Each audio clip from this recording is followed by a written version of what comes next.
Good morning. আজকে আমি দেখো সকালবেলা জলখাবারে কি খাচ্ছি।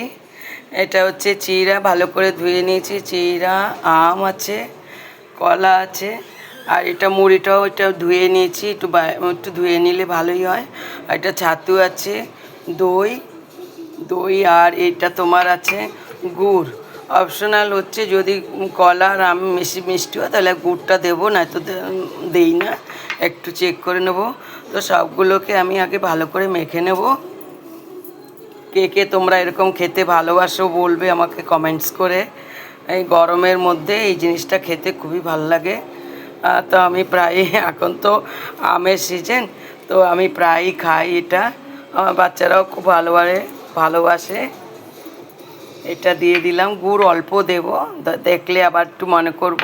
গুড়ের আমি পাউডারটা নিলাম, চাইলে তোমরা অন্য গুঁড়ো নিতে পারো, আর চিনিও নিতে পারো যারা একটু মিষ্টি ভালো খায়।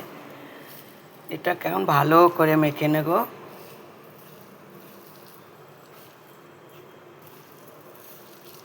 খুব ভালো লাগে, মাঝে মাঝে এরকম খেলে ভালোই লাগে। যদি একটুখানি মনে করো ইসের দরকার, তো তোমরা একটু দুধও দিতে পারো। আমি ওই জায়গায় একটু দই ইউজ করব।